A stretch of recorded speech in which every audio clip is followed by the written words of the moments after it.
오늘 함께 하나님 말씀 나누겠습니다. 구약성경 요나서 1장입니다. 구약성경 요나서 1장 1절에서 17절까지 말씀입니다. 요나서 1장 1절에서 17절까지 말씀 한 절씩 교독하고 마지막 절은 함께 읽겠습니다. 여호와의 말씀이 아미떼의 아들 요나에게 임하니라. 이르시되 너는 일어나 저 큰 성읍 니느웨로 가서 그것을 향하여 외치라. 그 악독이 내 앞에 상달되었음이니라 하시니라. 그러나 요나가 여호와의 얼굴을 피하려고 일어나 다시스로 도망하려 하여 욥바로 내려갔더니 마침 다시스로 가는 배를 만난지라. 여호와의 얼굴을 피하여 그들과 함께 다시스로 가려고 배삭스를 주고 배에 올랐더라. 여호와께서 큰 바람을 바다 위에 내리심에 바다 가운데에 큰 폭풍이 일어나 배가 거의 깨지게 된지라. 사공들이 두려워하여 각각 자기의 신을 부르고 또 배를 가볍게 하려고 그 가운데 물건들을 바다에 던지니라. 그러나 요나는 배 밑층에 내려가서 누워 깊이 잠이 든지라. 선장이 그에게 가서 이르되 자는 자여 어찌함이냐. 일어나서 네 하나님께 구하라. 혹시 하나님이 우리를 생각하사 망하지 아니하게 하리라 하니라. 그들이 서로 이르되 자 우리가 제비를 뽑아 이 재앙이 누구로 말미암아 우리에게 임하였나 알아보자 하고 곧 제비를 뽑으니 제비가 요나에게 뽑힌지라. 그에게 이르되 청하건대 이 재앙이 누구 때문에 우리에게 임하였는가 말하라. 내 생업이 무엇이며 내가 어디서 왔으며 내 나라가 어디며 어느 민족에 속하였느냐 하니 그가 대답하되 나는 히브리 사람이요 바다와 육지를 지으신 하늘의 하나님 여호와를 경외하는 자로라 하고 자기가 여호와의 얼굴을 피함인 줄을 그들에게 말하였으므로 무리가 알고 심히 두려워하여 이르되 내가 어찌하여 그렇게 행하였느냐 하니라. 바다가 점점 흉용한지라. 무리가 그에게 이르되 우리가 너를 어떻게 하여야 바다가 우리를 위하여 잔잔하겠느냐 하니 그가 대답하되 나를 들어 바다에 던지라. 바다가 너희를 위하여 잔잔하리라. 너희가 이 큰 폭풍을 만난 것이 나 때문인 줄을 내가 아노라 하니라. 그러나 그 사람들이 힘써 노를 저어 배를 육지로 돌리고자 하다가 바다가 그들을 향하여 점점 더 흉용함으로 능히 못한지라. 우리가 여호와께 부르짖어 이르되 여호와여 구하고 구하오니 이 사람의 생명 때문에 우리를 멸망시키지 마옵소서. 무죄한 피를 우리에게 돌리지 마옵소서. 주 여호와께서는 주의 뜻대로 행하심이니이다 하고 요나를 들어 바다에 던짐에 바다가 뛰노는 것이 곧 그친지라. 그 사람들이 여호와를 크게 두려워하여 여호와께 제물을 드리고 서원을 하였더라. 함께 읽겠습니다. 여호와께서 이미 큰 물고기를 예비하사 요나를 삼키게 하셨으므로 요나가 밤낮 3일을 물고기 뱃속에 있으니라. 아멘. 이제 막 대학을 졸업하고 유명 패션 업체에 취직을 하게 된 한 형제가 있었습니다. 평소 사람들과 어울리는 것을 좋아하고 다양한 활동을 즐기며 주변에 친구들이 많았던 그였기에 많은 사람들이 그의 성공적인 취업을 축하해 주었습니다.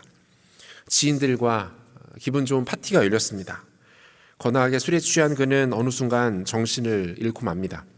그리고 눈을 떴을 때는 중환자실에 누워 있었습니다. 약 3m 정도의 높이에서 추락하면서 심각한 경추 손상을 입은 것이었습니다. 의식을 되찾은 순간 그는 무언가 크게 잘못되었음을 직감했습니다.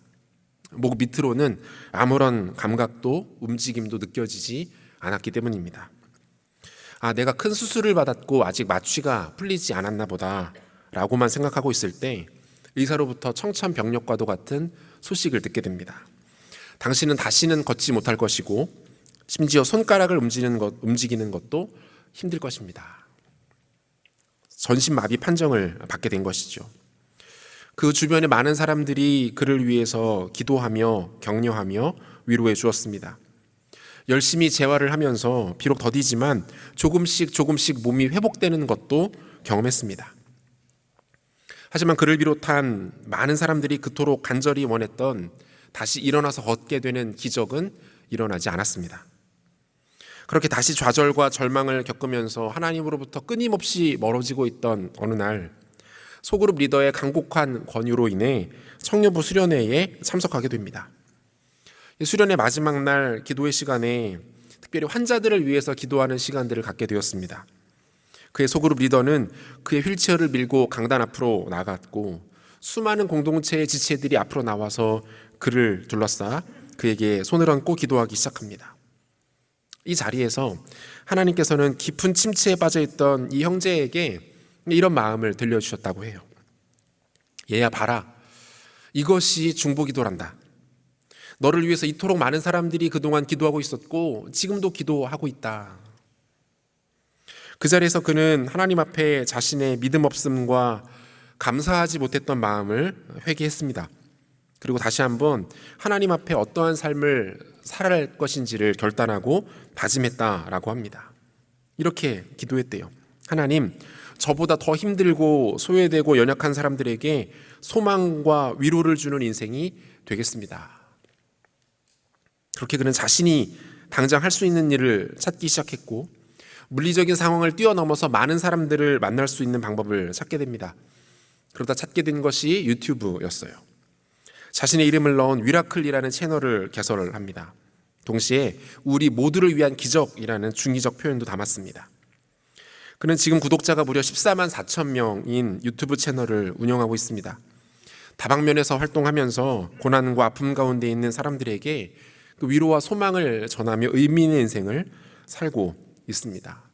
스스로를 예수 잘 믿는 유튜버라고 소개하는 박위 형제의 이야기입니다. 그는 자신에게 큰 감사가 있다라는 말을 많이 합니다.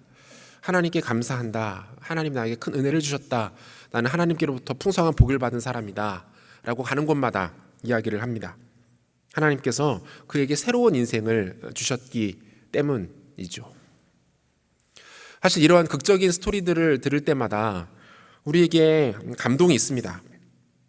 어떻게 저 상황에서 저런 생각을 하고 저토록 은혜로운 결단을 할 수 있을까라는 감탄이 터져 나오기도 합니다. 그런데 동시에 조금은 허무하고 허탄한 마음이 드는 것도 감출 수가 없어요. 나도 어떤 상황에 있든 저렇게 반응해야 하는 것인가? 누가 봐도 나보다 더 크고 심각한 어려움과 위기를 맞는 사람도 저렇게 감사함으로 반응하는데 내가 이렇게 살아도 되는가? 내가 이런 마음을 품고 있어도 괜찮은가? 이렇게 감사하지 못하고 만족하지 못하는 나는 하나님 앞에 무례하고 감사를 알지 못하는 정말 죄인인 것일까? 이와 같은 자조적인 생각에 빠지기도 합니다. 여러분 그렇습니까? 아닙니다. 그렇지 않아요. 하나님은 여러분 자신들을 누구와 다른 사람들과 비교하는 그런 분이 아니십니다. 너보다 더 힘들고 어려운 처지의 사람들도 이렇게 반응하는데 너는 도대체 뭐가 문제냐? 너는 왜 그렇게 나약해 빠졌니? 라고 말씀하시지 않아요. 그런 분이 아니세요. 주님은 우리에게 맹목적이고 기계적인 감사의 반응을 요구하시는 분 아닙니다. 일방적인 기준과 잣대를 들이대면서 이 정도는 돼야지 나의 자녀라고 할 수 있지 않겠니? 그래도 감사하고 기뻐해야 되는 것이 너가 할 일이야 라면서 치사하게 우리를 압박하시는 그런 분들 아니세요. 사랑하는 여러분, 믿음으로 고난과 역경을 극복한 사람들의 이야기를 접하면서 지나치게 부담을 느끼실 필요는 없습니다. 나도 그와 같이 해야 한다 라는 마음에 그 와 닿지도 않는 억지 의무를 가지실 필요도 없어요. 하지만 이런 이야기들을 듣고 하나님의 일하심을 간접적으로 우리가 보고 경험할 때마다 단 한 가지는 여러분들이 기억하셨으면 좋겠어요. 그것은 무엇입니까? 하나님의 가능성. 하나님의 가능성이에요. 하나님께서 저 사람에게 역사하고 일하셨던 것처럼 비록 동일한 방법은 아니지만 여전히 지금도 나를 위해서 일하시는 분이다. 하나님께서는 지극히 평범하고 특별할 것 없는 나 같은 사람도 포기하지 않으신다. 비록 잘 느껴지지는 않지만 하나님은 여전히 나를 잊지 않고 나와 함께 하신다. 여러분 이 사실을 인정하는 거예요. 그리고 나에게도 반드시 있을 수밖에 없는 감사의 제목이라는 것들을 한번 우리의 삶을 들여다보며 찾아보는 것이죠. 비록 그것이 너무 소소하고 보잘것없어서 이런 박위 형제처럼 다른 사람에게 간증하며 내세울 만한 것은 아닐지라도 그것을 찾아내고 묵상하고 오직 하나님께만 감사하다고 고백해 보는 거예요. 여러분 그것이 진짜 감사입니다. 감사에는 크기가 없어요. 하나님은 거창한 감사는 기뻐 받으시고 아무것도 아닌 소소한 감사는 하찮게 여기시는 그런 분이 아니십니다. 소소하지만 마음을 담은 감사.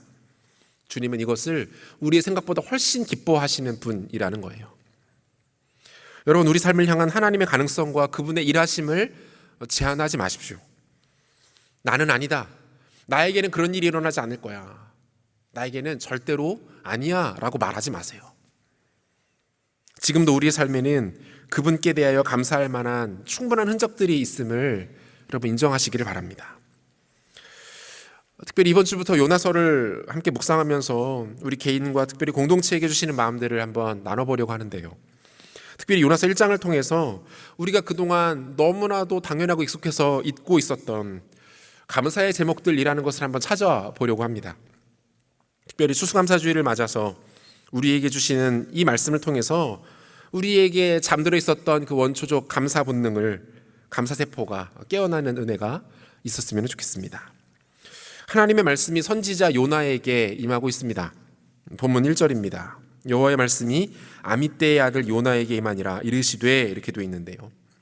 요나의 아버지 아미떼라는 이름을 가지고 있는 사람이었어요. 아미떼는 하나님의 진리라는 뜻입니다. 하나님의 진리. 요나는 비둘기라는 뜻이에요.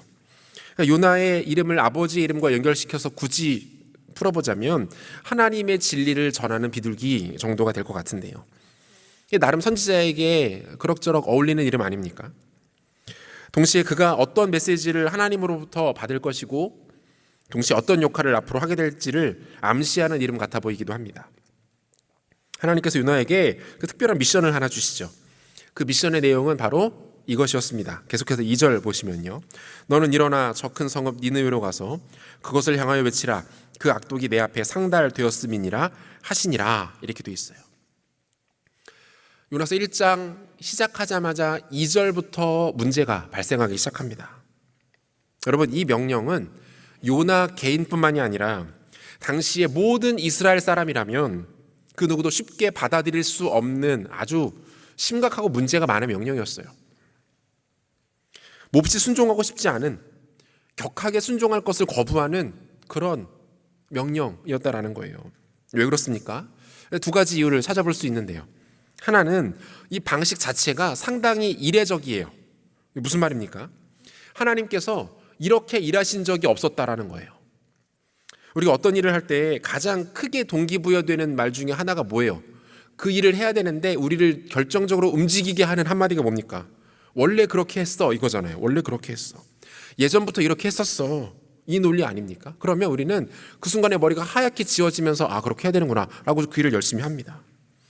반대로 무언가를 새롭게 시작할 때 우리에게 가장 큰 걸림돌 내지는 우리를 주저하게 만드는 논리도 이거예요.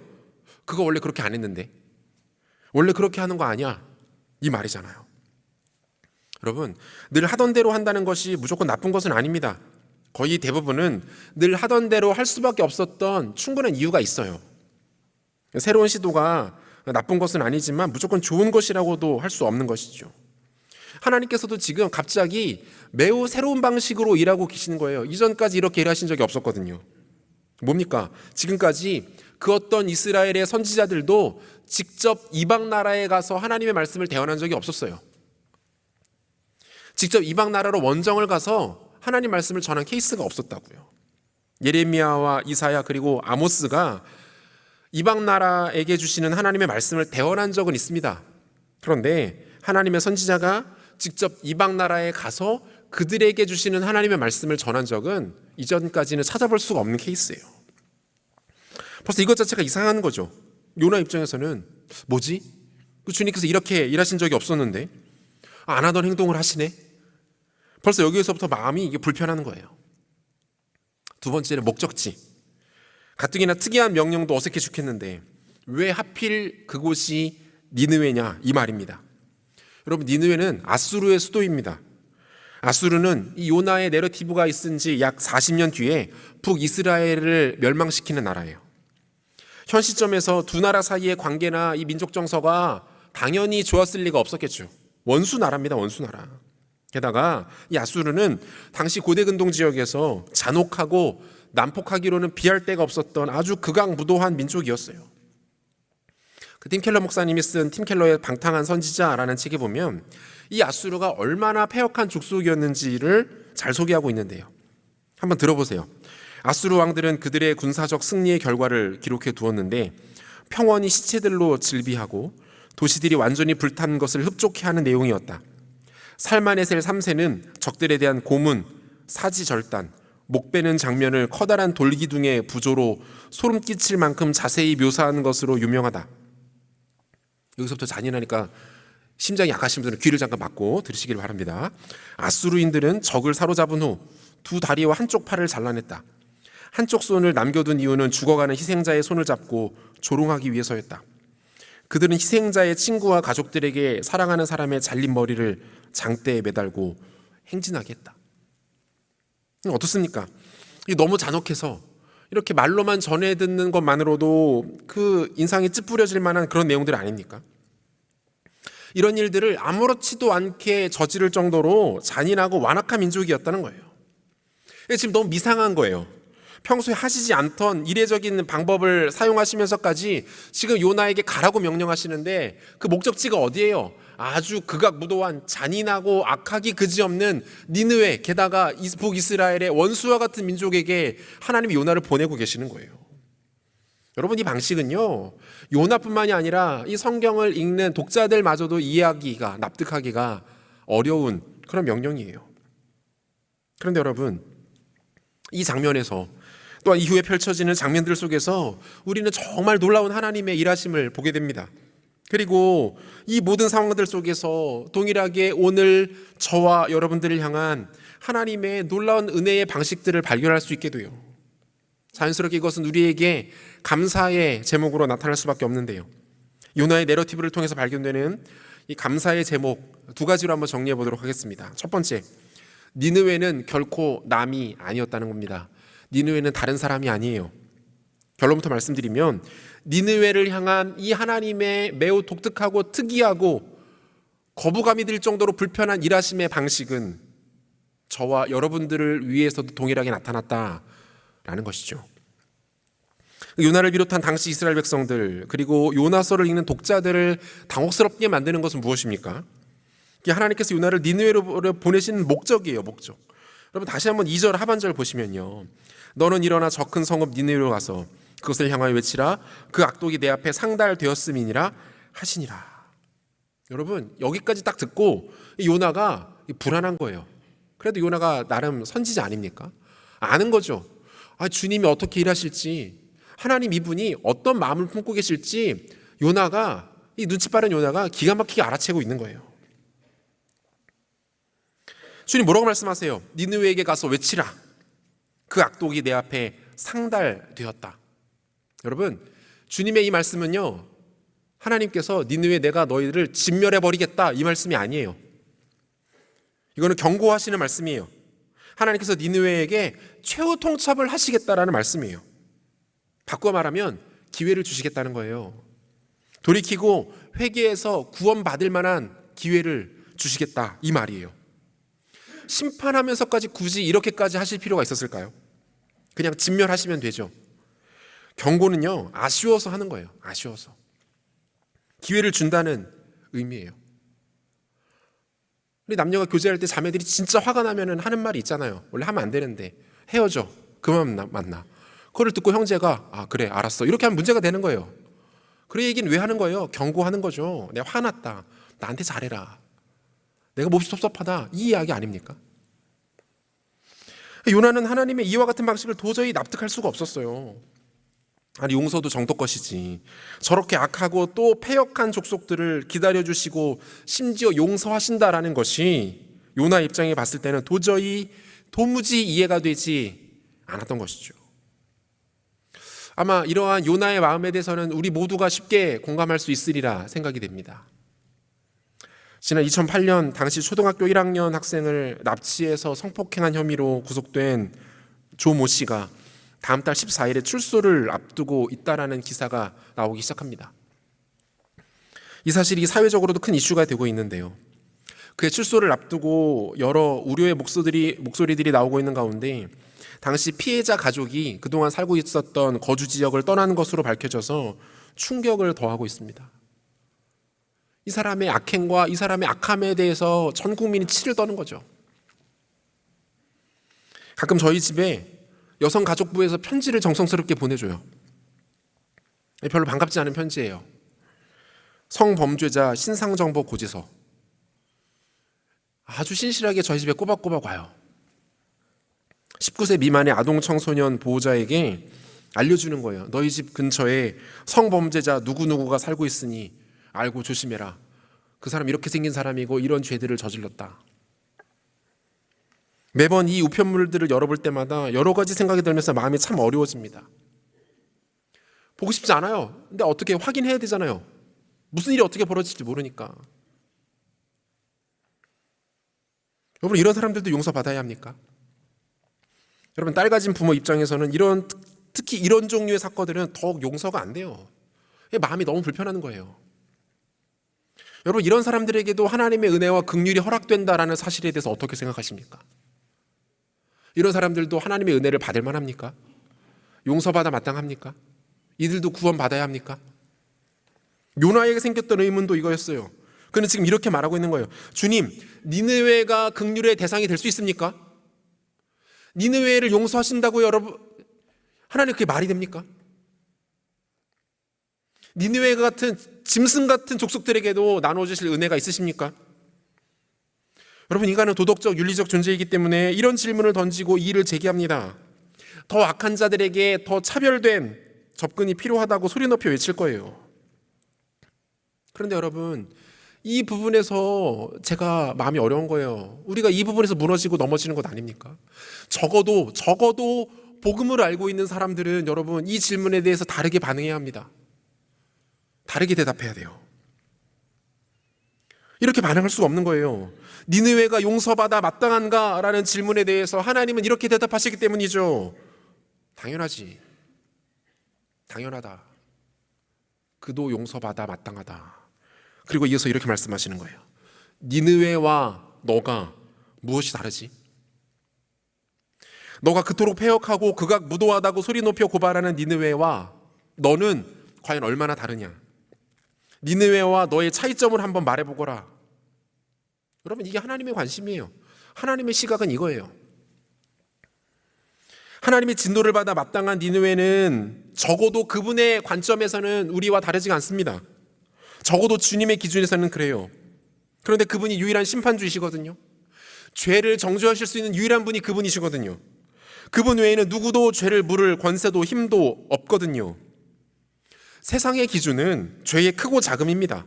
죄의 종류와 죄질이에요. 이것이 세상의 관심이고 기준이에요. 그런데 우리 주님의 기준은 달라요.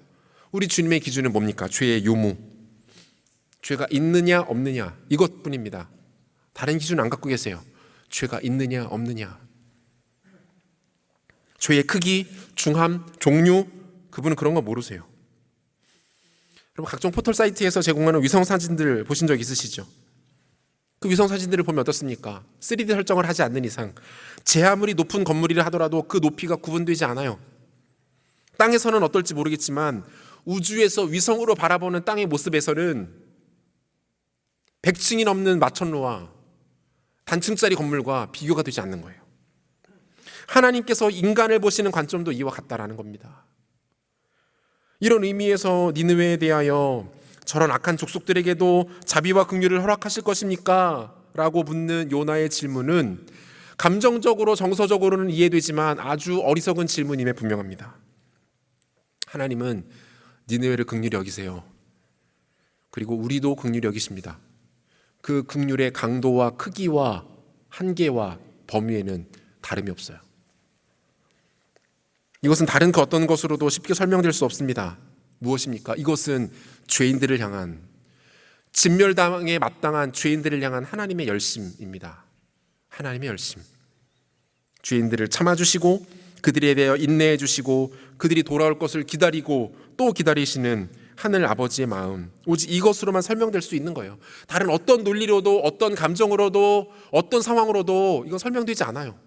하나님의 열심, 아버지의 마음, 이것 말고는 설명될 길이 없는 거예요. 누가복음 15장에 나타나는 첫째 아들의 마음도 요나의 그것과 다르지 않았습니다. 아버지를 욕보이고 집을 나간 동생을 기다리고 다시 돌아온 괘씸한 동생을 지극정성으로 대접하는 아버지가 그는 도무지 이해가 되지 않는 거예요. 어떻게 이럴 수가 있나? 이게 말이 되나? 이것은 도저히 있을 수가 없는 일이다 라고 생각을 했습니다.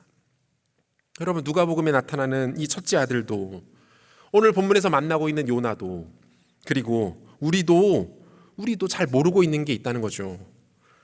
뭡니까? 우리가 죄인이라는 사실이 무엇을 의미하는지, 그리고 그런 죄인들을 우리 하나님께서 어떻게 여기시는지 모르고 있는 거예요. 둘째 아들을 향하고 있고, 니느웨를 향하고 있고, 세상에서 가장 극악무도한 민족을 향하고 있는 그 긍휼과 은혜와 오래 참음의 그 아버지의 마음이 동일하게 저와 여러분의 것이라는 것을 우리는 잊고 살아갑니다. 사랑하는 여러분, 우리에게 원초적 감사가 회복돼야 되는데요, 그 원초적 감사라는 것이 뭡니까? 이것과 맞닿아 있는 거예요. 하나님의 열심이 우리 삶 속에 일어나는 거예요. 내가 얼마나 죄인인지를 처절하게 깨닫는 것이죠. 극악무도한 죄인들과 내가 하나님 앞에 다르지 않다라는 존재를 깨닫게 되는 것입니다. 우리는 누군가의 잘못과 실수와 넘어짐을 보면서 그 사람의 죄를 탓하고 그 사람의 죄를 지적하지만 내가 얼마만큼이나 큰 죄인인지는 깨닫지 못합니다. 그 사람보다 내가 은밀하게 짓는, 다른 사람들에게 들키지 않고 짓는 죄가 얼마나 크고 무거운지를 모르고 살아가는 거죠. 여러분, 그거를 깨달으면 우리를 향한 이 하나님의 열심에 대해서 반응하지 않을 수가 없다니까요. 여러분, 이 하나님의 열심에 대해서 감사해 본 적 있으십니까?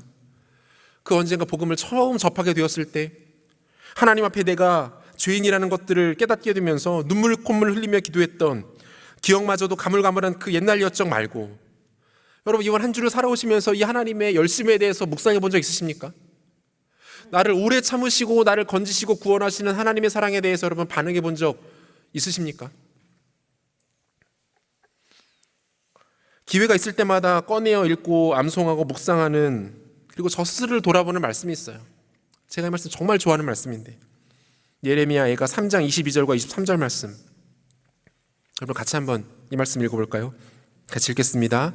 여호와의 인자와 긍휼이 무궁하심으로 우리가 진멸되지 아니함이니이다. 이것들이 아침마다 새로우니 주의 성실하심이 크시도소이다. 우리 한 번만 같이 한번 읽어볼게요. 여러분 소리를 내서 같이 목소리 같이 읽겠습니다. 여호와의 인자와 긍휼이 무궁하심으로 우리가 진멸되지 아니함이니이다. 이것들이 아침마다 새로우니 주의 성실하심이 크시도소이다. 이렇게 잘할 거면서 아까는 왜 그렇게 대충 했어요? 그럼 저는 이 말씀 앞에 설 때마다 그런 거 있잖아요, 여러분. 질리지가 않아요. 뭔지 아시죠? 제가 질리지 않는 게 두 가지가 있어요. 예레미야 3장 이 말씀과 예가 체프, 커피, 그 두 가지는 질리지가 않아요. 이 말씀이 저를 늘 새롭게 깨웁니다. 이 말씀 앞에 설 때마다 깊고 진한 감사를 경험합니다. 우리 주님의 인자와 긍휼하심이 끝이 없으시기 때문에 내가 오늘 살아있다 이 얘기 아닙니까? 내가 하나님의 자녀로 지금 이렇게 살아있을 수 있는 단 하나의 이유가 있는데 그게 뭐라는 거예요? 그분의 자비와 긍휼이 무궁하시기 때문에. 그런데 그 무궁하고 자비하신 그분의 긍휼이 아침마다 어떻대요? 새로워진대요. 아침에 해가 뜰 때마다 그분의 인내심이 다시 리셋되고 다시 오래 참으심이 시작되어지고 다시 그분의 마음이 우리에게 밀려들게 된다. 여러분, 그 고백 아닙니까? 우리가 누군가를 향해서 경고의 메시지를 전할 때 뭐라고 말합니까? 참는데도 한계가 있다, 이런 말 하잖아요. 나의 인내심을 시험하지 말아라, 이런 표현 하지 않습니까? 그런데 우리 주님은 끝도 없이 우리에 대하여 참아주시고 인내해 주시겠다 말씀하시고 있는 거예요. 성실할 정도로 우리에게 긍휼과 인자를 베풀어 주신다라고 말씀하고 있는 것이죠. 여러분, 솔직하게 한번 얘기해 봅시다. 우리가 하나님 앞에 얼마나 무례하게 살아갑니까? 얼마나 하나님을 경외하지 않고 살아갑니까? 하나님 무시하면서 살아갑니까? 그게 지난 한 주 우리들의 삶이었잖아요. 그런데 여러분, 그런 우리에 대하여 정말 오래 참으시는 분이 계시다는 거예요. 참아주시는 하나님, 인내해 주시는 하나님, 돌아오기를 기다리시는 하나님이 계시다. 여러분, 이 얘기를 하고 있는 거예요. 이것은 저와 여러분을 향한, 죄인을 향한 하나님의 열심입니다. 우리 광고를 통해서도 함께 나눴지만 코로나19의 상황이지만 새생명 축제 허그 2020을 진행합니다. 기도하면서 하나님께서 저에게 주셨던 마음은 이거였어요. 오히려 더 좋은 기회가 될 수도 있다. 오히려 더 많은 사람에게 복음을 전할 수 있겠다. 왜 그래요? 사실 교회를 다니지 않고 복음을 알지 못하는 분들을 이 자리에 모셔오는 것은 쉬운 일이 아닙니다. 주일 오후 3시가 얼마나 황금 같은 시간이에요. 그런데 그분들을 이 자리에 직접 모시고 오는 것은 여러분들에게도 부담스러운 일들이고 그분들에게도 큰 결단이 필요한 일들이에요. 그런데 온라인 상황은 그것과는 좀 다른 것 같아요. 여러분, 이렇게 말씀드리는 것이 좀 조심스러울 수 있지만 그날은 여러분들이 이곳에 오시지 않아도 됩니다. 차라리 여기가 그냥 최소한의 인원들만 남고 텅 비어도 돼요. 진짜 오지 말라는 얘기가 아니에요. 잘못 들으시면 안 돼요. 여러분들이 복음이 필요한 그 누군가와 함께 다른 곳에서 VIP들이 훨씬 더 편안한 상황에서 복음을 들으실 수 있는 곳에서 그들과 함께 하실 수 있으면 여러분 이번 허그 축제는 대성공입니다. 그런 식으로 복음이 소개되기를 기대하는 마음들이 있어요. 찾아가는 복음, 배달의 복음이 이번 허그 2020의 컨셉이라고 보시면 돼요. 대신 단 하나만 기억하고 함께 기도하며 준비했으면 좋겠습니다. 하나님의 이 열심에 대한 감사가 여러분 안에 먼저 회복되는 일들입니다. 하나님 나에 대해 얼마나 오래 참아주시는 분이신지, 니느웨와 다를 바가 없는 나를 기다리시고 참아주시고 인내하시는 분이 우리 주님이시라는 것을 여러분 기억하십시오. 그리고 그분의 일하심에 대하여 감사로 반응하는 은혜가 우리 가운데 있었으면 좋겠습니다. 그 하나님의 놀라운 구원하심과 그분의 긍휼과 사랑을 되찾으시고 기억하시고 그로 인하여 감사의 고백들이 우리 안에서 터져나오는 은혜가 있으시게 되시기를 주의 이름으로 소원합니다. 본문을 통해서 발견되는 감사의 제목 두 번째는 멈추게 하신다라는 거예요. 멈추게 하신다. 멈추게 하시고 막아주셔서 여러분 그래서 감사하다라는 중요한 메시지를 발견합니다. 본문 3절 보실까요?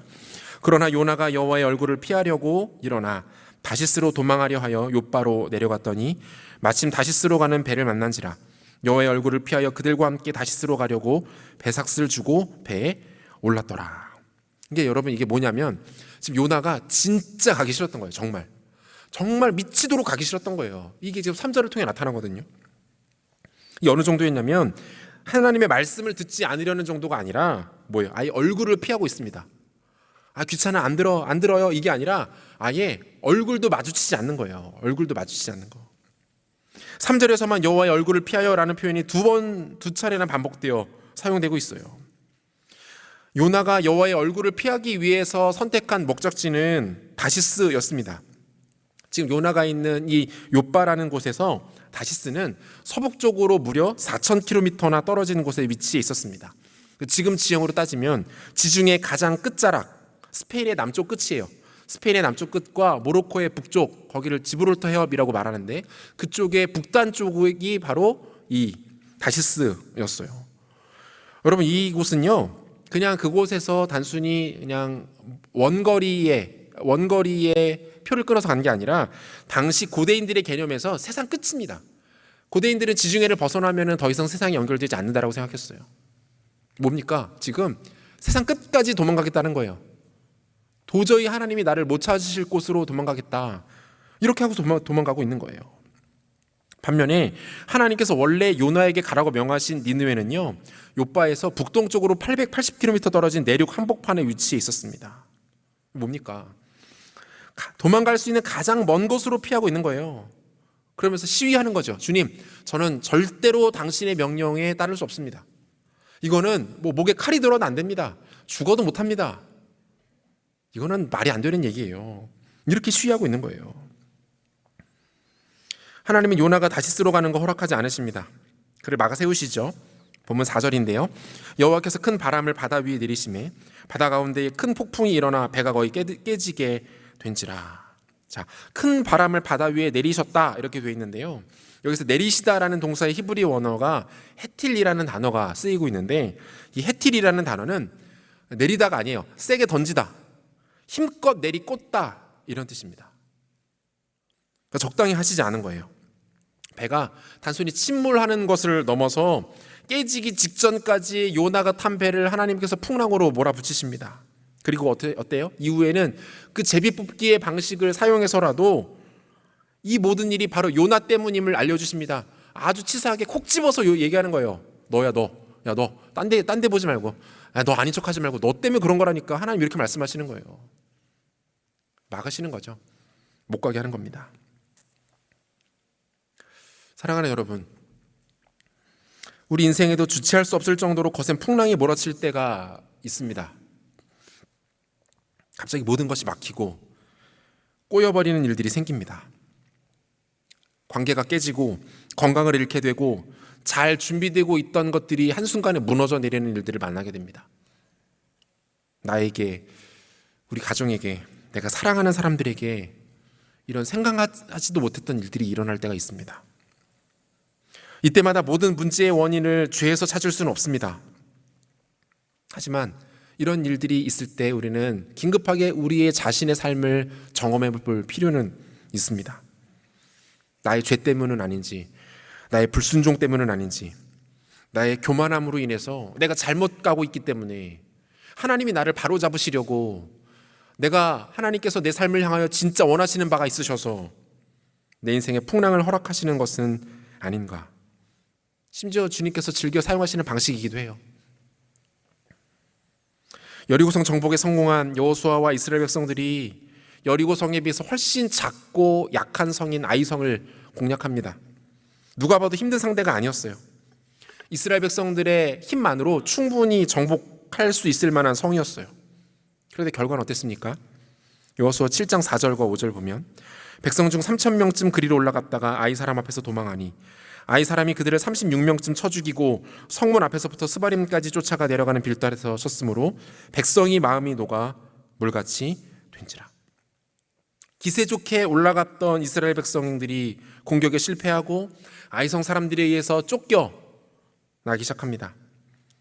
사실 희생자의 숫자만 놓고 본다면 치명적인 패배라고 볼 수는 없어요.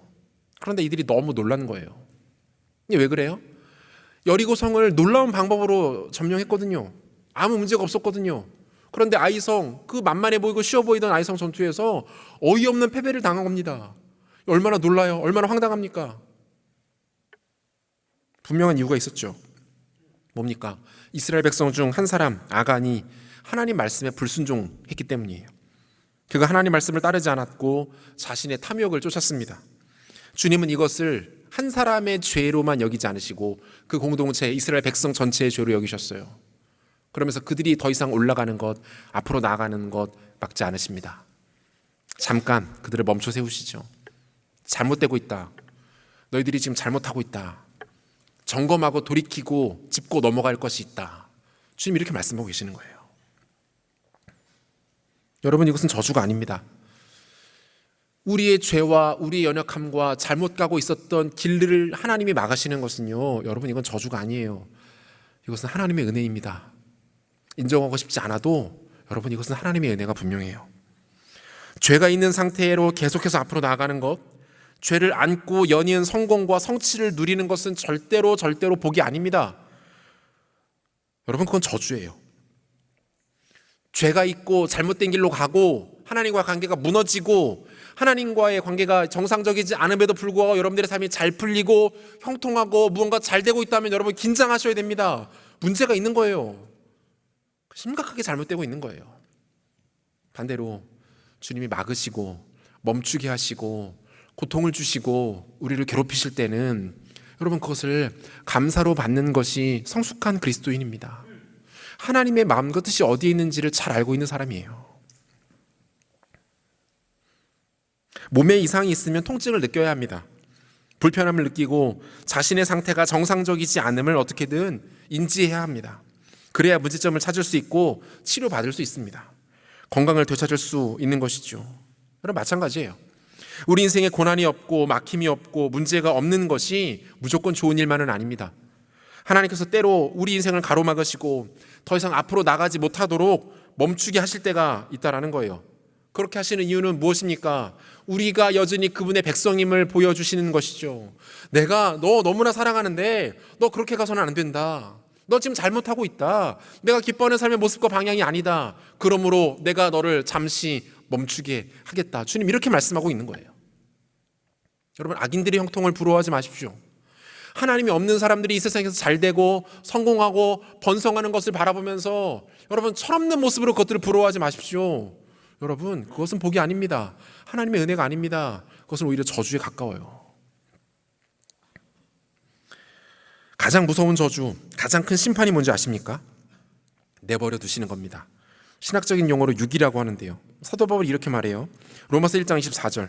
그러므로 하나님께서 그들을 마음의 정욕대로 더러움에 내버려 두사 그들의 몸을 서로 욕되게 하셨으니. 26절. 이 때문에 하나님께서 그들을 부끄러운 욕심에 내버려 두셨으니 곧 그들의 여자들도 순리대로 쓸 것을 받고 영리로쓰며.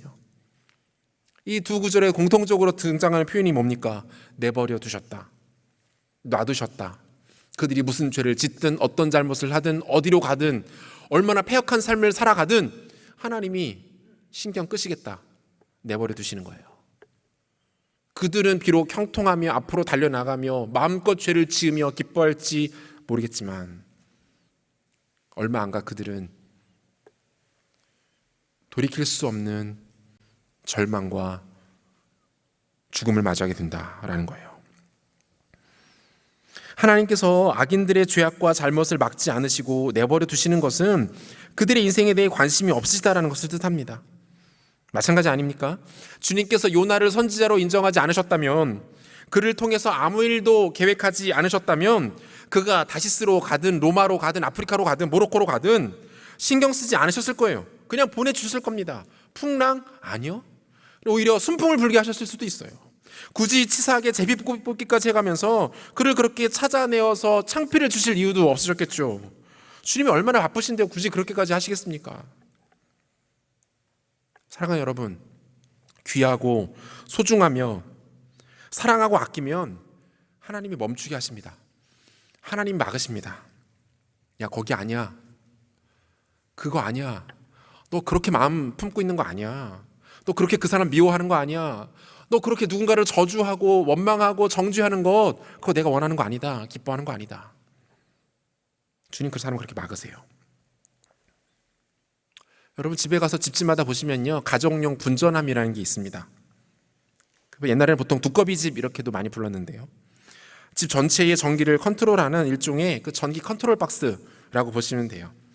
요즘에는 이것을 많이 사용하지 않는데 지은 지 조금 오래된 집들, 제가 어렸을 때만 해도 그 안에 그 퓨즈라는 것을 사용했습니다. 퓨즈, 조그만한 이렇게 그 금속인데, 이 퓨즈의 기능은 뭐냐면 한 기치 이상의 전류가 흐르면 퓨즈가 스스로 녹아서 끊어지게 돼 있어요.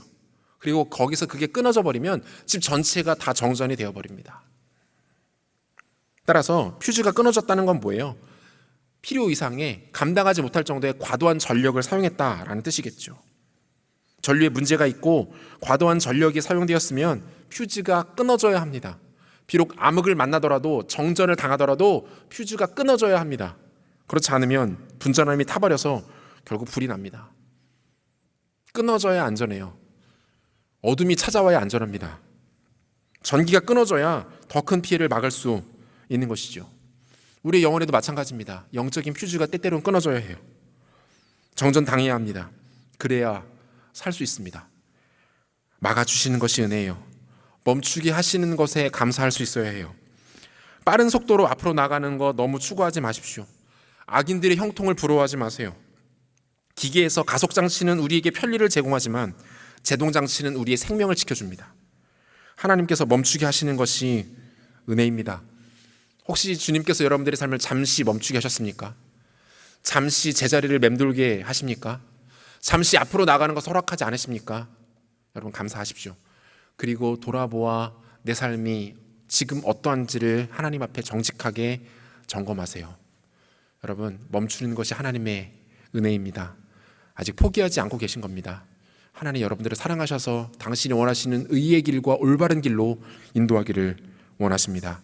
말씀 마무리하겠습니다. 오늘 추수감사주일로 지키고 있는데요, 여러분 2020년의 추수감사주일은 저뿐만이 아니라 우리 모두에게 그 어느 해보다 특별한 것 같습니다.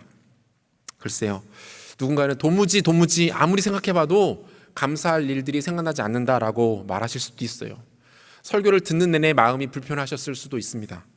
억지로라도 감사해야 하나? 라는 생각을 할 수도 있습니다. 그런데 여러분, 우리의 감정과는 관계없이 그렇지 않습니다. 그렇지 않아요. 조금만 멈춰서 내 삶을 돌아보면 우리는 우리의 삶에 하나님이 얼마나 세심하게 일하셨는지, 얼마나 디테일하게 간섭하셨는지를 곧 찾아낼 수 있습니다. 오늘 함께 찬양하고 기도하는 가운데, 특히 오늘 집에 돌아가셔서 새로운 한 주를 시작할 준비를 하시면서 여러분 돌아보시고 점검해 보십시오. 하나님이 나에게 어떠한 은혜를 주셨는지, 그럼에도 불구하고 감사할 것들이 내 삶에 숨어 있지는 않은지, 오늘 설교 제목처럼 감사가 왜 거기서 나오냐는 황당한 질문을 던질 정도로 우리 삶에 감사가 녹아져 있고 숨어져 있음을 여러분 찾아내시는 은혜가 있으시기를 소원합니다. 감사가 닿지 못할 우리 삶의 영역은 존재하지 않습니다. 감사를 회복하시고 하나님의 그 놀라운 열심, 때로는 멈추게 하시는 그분의 섬세한 일하심을 기억하셔서 감사로 주 앞에 반응하며 그분의 일하심을 마음껏 기뻐하고 찬양하는 우리 모두가 되시기를 우리 주 예수 그리스도 이름으로 축원합니다. 다 같이 자리에서 일어나겠습니다.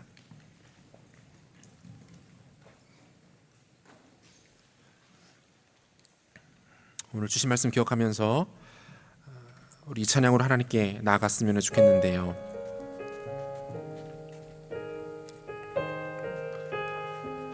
나의 공급자 또 내 생명, 나의 공급자 또 내 생명,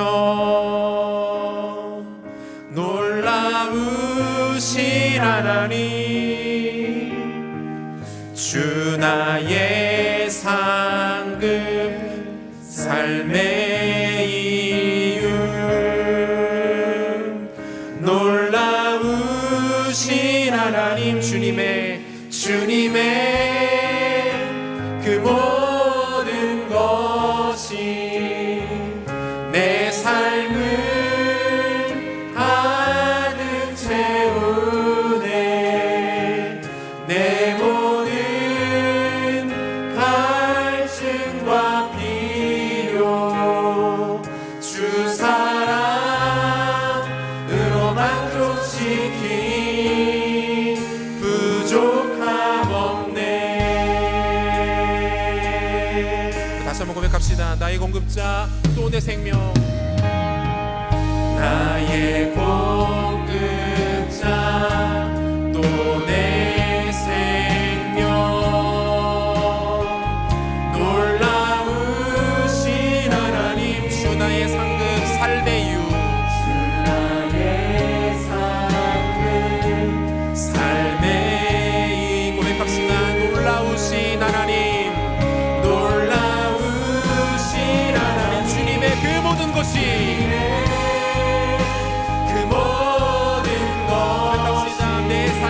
가득 채우네. 가득 채우네. 내 모든 갈증과 필요, 갈증과 필요 주 사랑으로 만족시키니 부족함 없네. 우리 2절로 고백할까요? 내 죄 위하여 대속하신, 내 죄 위하여 대속한, 고백합시다.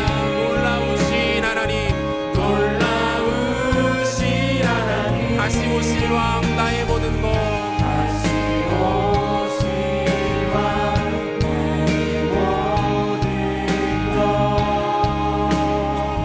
놀라운, 선포합시다. 주님의 그 모든 것이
부족함이 없으리로다.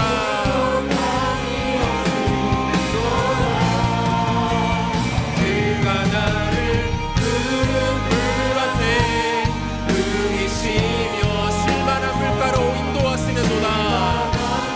우리 마음을 다해 우리 주님께 감사의 고백으로 나가십시다.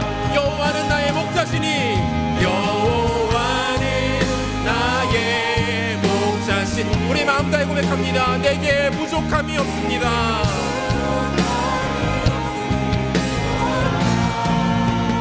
그가 나를 푸른 풀밭에 누이시며 쉴만한 물. 다시 한번 마지막으로 우리 목소리를 높여 고백하며 나갑니다. 여호와는 나의 목자시니, 나의 우리의 목자 되신 주님을 향하여 고백합시다. 내게 부족함이 없으리로다.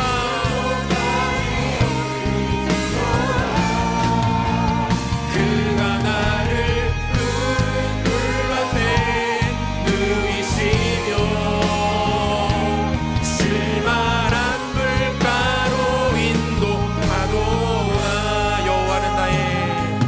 여호와는 나의 목자시니 내게 부족함이 없으리로다. 그가 나를 푸른 풀밭에 누이시며 쉴만한 물가로 인도하도다.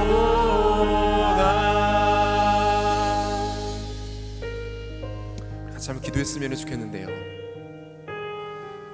주 안에 사랑하는 여러분,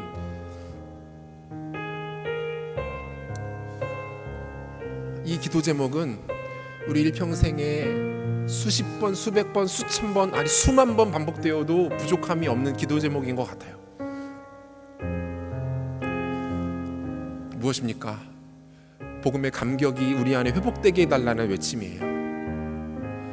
그리스도인이 이 땅을 살아가는데 복음의 감격이 없다면, 구원의 감동이 없으며, 그가 무도했던 죄인이었던 나를 용서해 주신 그리스도의 보혈에 대한 감사의 고백이 없다면, 여러분 무슨 힘으로 이 땅 살아갈 겁니까?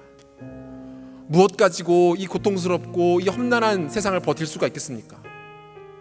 어떻게 악에 빠지지 않고, 어떻게 유혹에 빠져들지 않고 거룩하고 순결하게 하나님의 백성으로 이 땅 살아갈 수 있겠습니까?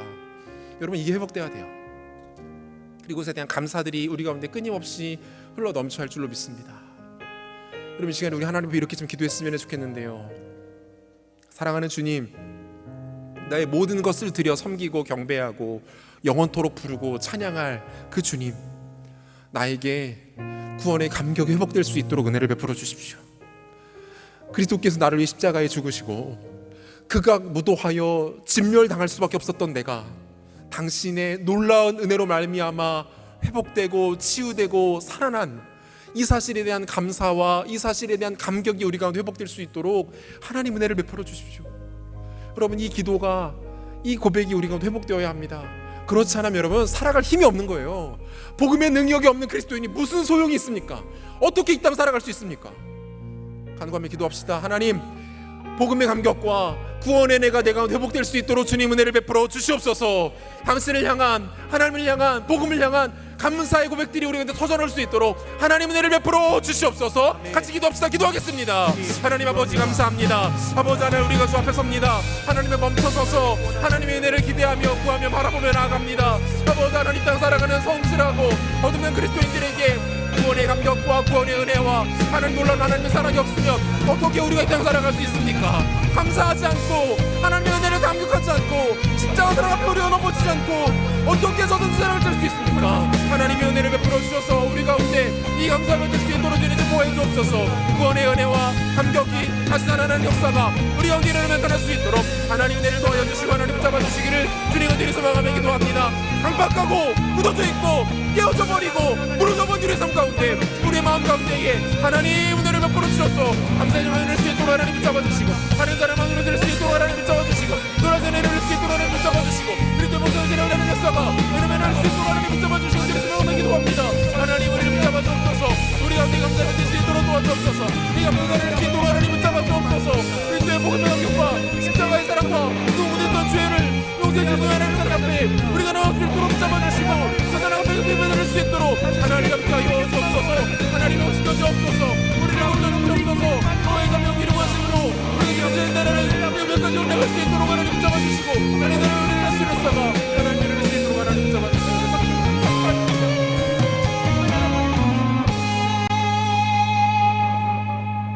우리 한 가지 더 같이 기도했으면 좋겠습니다. 멈춰 계신 사랑하는 형제자매 여러분들, 우리 주님의 이름으로 여러분들께 위로와 격려를 드립니다. 그리고 오늘 우리에게 주셨던 이 말씀을 다시 한번 여러분들께 드리며 여러분들의 삶을 주님의 관점으로 바라보실 것을 권면드립니다. 우리가 멈춰 있는 것은 우리가 부족하기 때문이 아닙니다. 노력을 덜 했기 때문도 아닙니다. 우리 재능이 부족해서, 우리가 못나서, 부모님들의 도움을 받지 못해서, 사회의 구조적인 피해자도 아닙니다. 주께서 사랑하시는 당신의 백성들을 잠시 멈추게 하실 때가 있습니다. 때로는 풍랑을 보내셔서 그 길을 막으시고, 때로는 패배를 통해서도 멈춰서게 하실 때가 있습니다. 그분이 여전히 우리를 사랑하시기 때문입니다. 가던 길에 멈춰서서 절망하며 좌절하며 눈물 흘리며 쓴 마음으로 매일을 보내고 계신 여러분들께 주님의 이름으로 권면을 드립니다. 하나님의 사랑을 기억하십시오. 여전히 우리를 향해 쏟아 부어지고 있는 하나님의 사랑과 그분의 시선과 그분의 은혜들을 여러분 확인하시기를 바랍니다. 이 시간에 우리 이렇게 한번 기도했으면 좋겠습니다. 사랑하는 주님, 내가 잠시 멈춰서 있지만 이것이 나를 미워하시는 하나님 뜻이 아닌 줄 압니다. 이것이 하나님의 저주이고 하나님의 진노가 아닌 줄로 압니다. 나를 향한 하나님의 온전한 계획이 이루어지는 너무나도 중요한 한순간임을 고백합니다. 멈춰져 있지만 다시 일어나 하나님의 일하심을 바라볼 수 있는 믿음의 눈을 우리 가운데 허락하여 주시옵소서.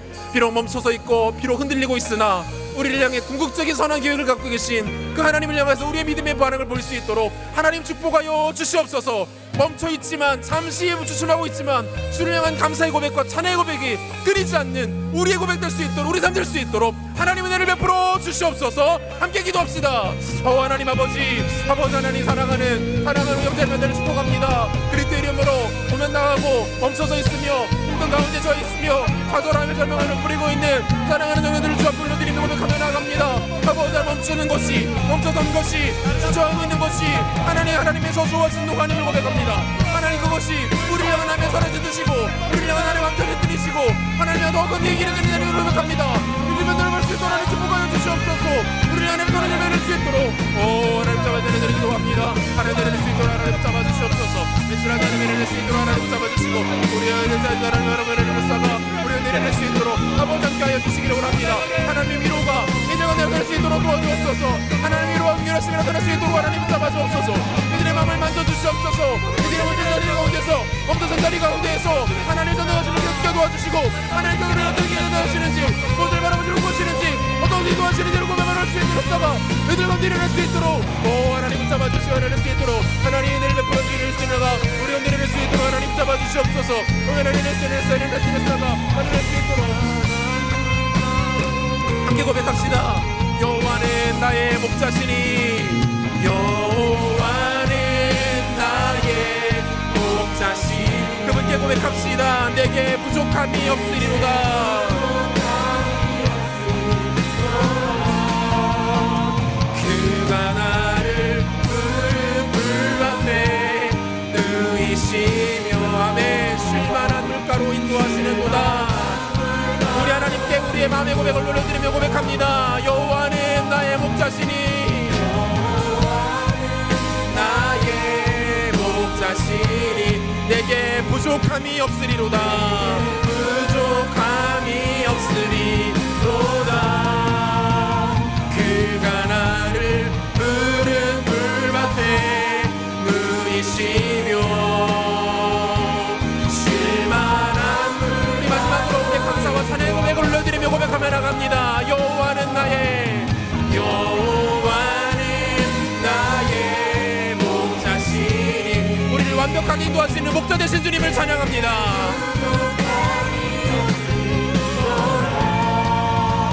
그가 나를 푸른 풀밭에 누이시며 쉴만한 물가로 인도하노라.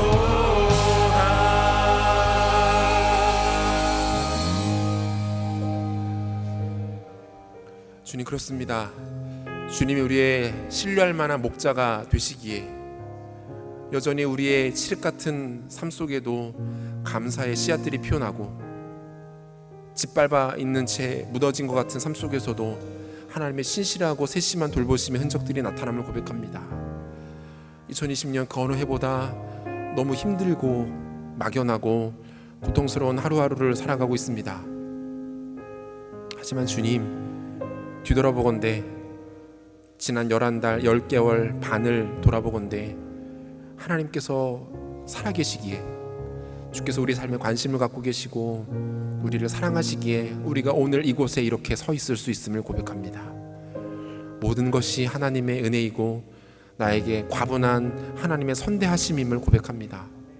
하나님, 이 중심에서 우러나오는 우렁차고 찬란하진 않지만 소소하며 잔잔한 감사의 고백들이 주님 기뻐 받으시는 고백인 줄 믿사오니 이 감사의 고백으로 주님 앞으로 나아가는 신실한 주의 백성들 될 수 있도록 주님 축복하여 주시옵소서. 철저하게 뼛속까지 죄인이었던 우리들을 구별하여 부르시고 우리의 죄가 어떠한지 묻지 않으신 채 단지 예수 그리스도의 십자가 보혈만을 보시고 그 밑에 모여든 모든 백성들을 용서하시는 주님, 그 구원의 은혜, 십자가의 사랑, 죄인들을 향하여 오래 참으시는 그 주님의 긍휼을 바라보며 그것으로 인하여 원초적 감사가 우리 가운데 솟아날 수 있도록 주님 축복하여 주시옵소서.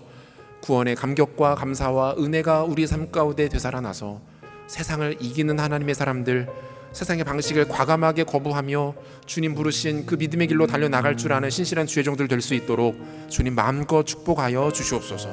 때로는 멈춰 서 있는 것 같은 아늑한 현실 속에서도 우리를 멈추게 하신 분이 하나님이시고, 그것이 우리의 연약함과 우리의 노력하지 않음과 우리의 조건의 부족함이 아닌 당신의 선한 뜻을 위한 하나의 과정임을 기억하게 하셔서 멈춰 있지만 그 자리에서 우리의 모습을 돌아보고 감사로 하나님께 앞에 나가설 줄 아는 지혜로운 주의 백성들 될 수 있도록 주님 축복하여 주시옵소서. 세상의 방식이 우리 안에 함부로 들어오지 못하도록 도와주시고, 비록 세상에서는 패배한 것 같고 무너진 것 같고 더 이상 가망 없어 보이는 인생 같아 보이나 우리 주께서 우리를 향해 당신의 가능성을 거두지 않고 계시기에 여전히 감사로 고백하고 그 감사를 기뻐하심을 통해 하나님의 뜻이 우리 인생 가운데 펼쳐지고 이루어지는 것들을 다 함께 바라보며 꿈꾸며 나아가는 믿음의 공동체 될 수 있도록 주님 역사하여 주시옵소서.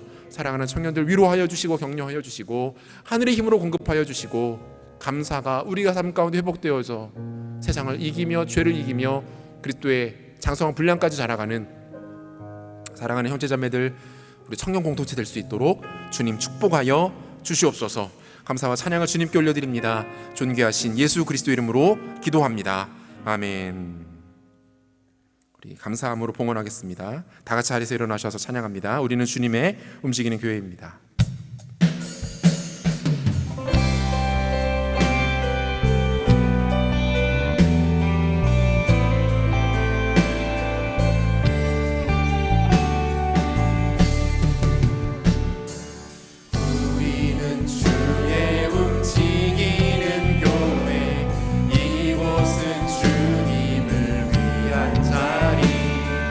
내가 기도하는 모든 땅 위에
우리의 모든 것을 가장 아름답고 복된 것으로 인도하시는 우리의 목자 되시는 하나님 아버지, 감사를 드립니다. 추수감사주일을 맞이하여 다시 한번 우리 삶에 없을 수 없는 감사의 제목들을 함께 찾게 하시고 밭에 감추인 보화와 같이 그것을 발견하고 기뻐하며 즐거워하며 하나님 앞에 감사의 예배를 드리게 하심을 감사를 드립니다. 이 예배로 나올 때에 하나님 앞에 우리의 마음을 모아 내어드립니다. 정성스럽게 구별하여 드린 손길들 가운데 하나님 복 주시고 은혜 주시고 기름 부으시고 함께하여 주시옵소서. 건강의 복을 주시고 물질의 복도 넉넉하게 주시고 좋은 기회들도 만나게 하시고 하나님 허락하신 인생의 선명한 소명과 사명도 허락하여 주시고 좋은 사람들이 늘 주변의 곁에 넘쳐나게 하시고 허락하신 믿음의 복된 배우자들도 만나 주님 기뻐하실 만한 아름다운 가정도 이루는 은혜를 사랑하는 청년들 마음껏 누릴 수 있도록 은혜를 베풀어 주시옵소서. 다윗처럼 다니엘처럼 요셉처럼 영향력 있는 이 시대의 하나님 사람들로 세워지며 쓰임받을 수 있는 이들의 인생 될 수 있도록 복의 복을 더하여 주시옵소서. 이 예물들이 쓰이는 곳마다 하나님 나라 확장되게 하시고 잃어버린 영혼 주께 돌아오게 하시고 교회가 없는 곳에 교회가 세워지고 어려움 당한 이웃 가운데 그리스도의 복된 소식들이 전해지는 놀랍고 선한 일들이 나타나도록 주님 마음껏 축복하여 주시옵소서. 지금 우리 주 예수 그리스도의 은혜와 하나님의 사랑하심과 성령의 위로하시고 교통하시는 역사가 하나님 앞에 다시 한번 감사의 제목들을 찾고 그것을 정성스레 두 손에 받아들여 그것을 기뻐하며 즐거워하며 일평생 살아가며 구원해 주신 것에 감사하고 때로는 멈춰 서게 하신 것에서도 감사할 수 있는 믿음의 삶 살아갈 것을 다짐하며 예배 참여와 사랑하는 청년들 머리 위에 성도들의 삶 가운데 이제부터 영원토록 함께 있을지어다. 아멘.